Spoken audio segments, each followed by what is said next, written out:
guys have been asking for more easy, quick, simple, gluten-free recipes, and I not only have a great banana bread recipe for you today, I'm going to show you how to make it so many different ways so you can be flexible and versatile with one thing.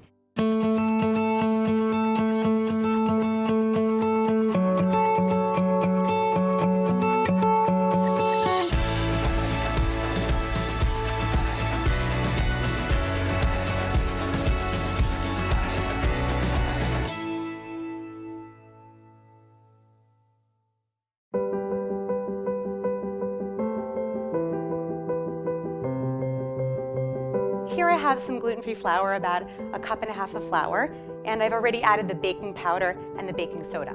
So to that, I'm gonna add the rest of the dry ingredients. So we have some ground cinnamon, a nice liberal amount, 1 to 2 teaspoons, some sea salt, which is actually essential to baking. It brings out the sweetness, so you don't wanna forget your salt. I'm feeling bananaed out about bananas today. I'm gonna add another banana, and it'll just make it mushier and more delicious. So banana's mashed, now we're gonna add our liquid ingredients. Coconut oil. You don't wanna add it when it's hard because it'll be hard to mix. So 2 ways you can do that. One is you can put it in the microwave and just put it in for like 20 seconds. Otherwise, you can just keep it somewhere warm in your kitchen. If you don't have maple syrup, you could use any other sweetener, vanilla. So here are our bananas. And I'm gonna take a whisk and just mix it all together. And I love that it's a little bit of a caramel color. That's because we added so much vanilla and a nice amount of cinnamon, which will give it a great flavor. All right, and finally we're gonna add our egg. Crack it in the other bowl so we don't get little peels in our egg. Final touch is we're gonna add some pecans. So I'm gonna add a nice generous handful. We'll just fold that in.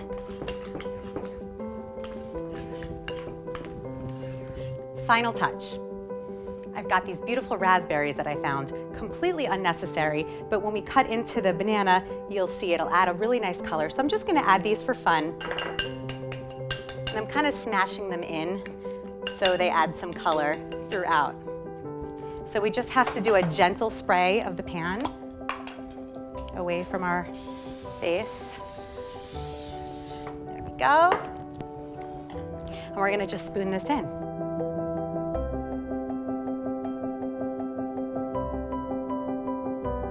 We're gonna make a super quick streusel topping to go on top of our banana streusel muffins. So I've got some almond flour here.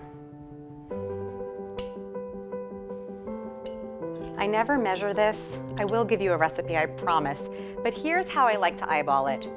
So I look at my muffins and I say, oh, I'm gonna probably need about 1 tablespoon of streusel per muffin. So I measure about what I think is gonna go on it. I'm gonna add about a nice little spoonful of cinnamon. And the way I know how much cinnamon is I kind of mix it in, and if it looks like a nice cinnamony color, kind of like a nice light brown, then I know I added enough cinnamon. I have some coconut palm sugar. Again, any sugar will do. If you do a syrup type of sugar, just know that it'll be a little bit runnier. You're gonna need some more dry ingredients like the almond flour, or maybe even some regular gluten-free flour.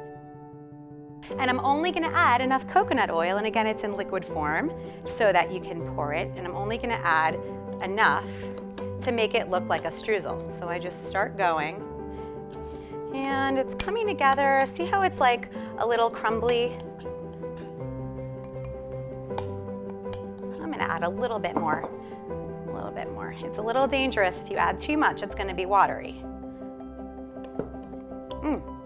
It's actually perfect. Now I'm very happy. Here comes the hands.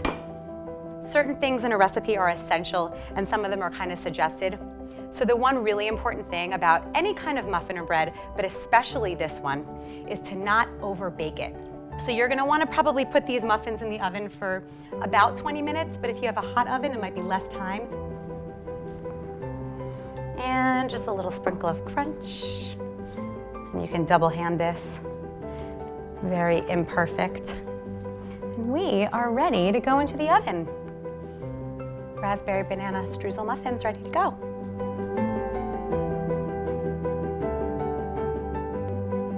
So because this banana bread is so versatile, I can make it in various different forms. So the other day we baked a little loaf.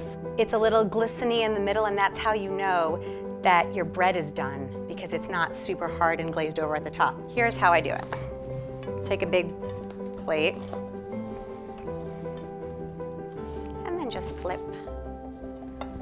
So sophisticated. And then pray. Oh, come on. See? There we go. All right. Yay, we didn't lose too much of it, and if you do, this is the best part. So a couple things, you can actually slices your banana bread and freeze them sliced. You can even wrap each slice individually, so when you want breakfast in the morning or a little piece of banana bread toast, you can just take it out as an individual slice. Now, another really fun thing I want to show you, and this particular banana bread in the center is a little bit too mushy. In fact, I may even pop it back in the oven for a minute to kind of crisp up the top to get it a teeny bit less mushy. But let me show you a little bit from the middle and what I do with mushy banana bread. Let's take it off to the side and give it a little crumble. And we're gonna just put it into a little pretty cup. There we go, like that. And have some yogurt. You could use dairy-free yogurt if you don't like dairy.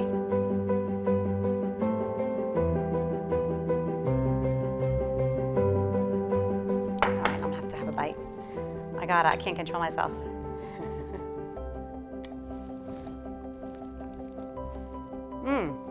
You know what? Wow, it tastes like caramelized banana streusel. It gets all over your mouth. But the crispiness of those pecan toppings and the mushiness of the bread and a slight tang of the raspberry flavor, delicious.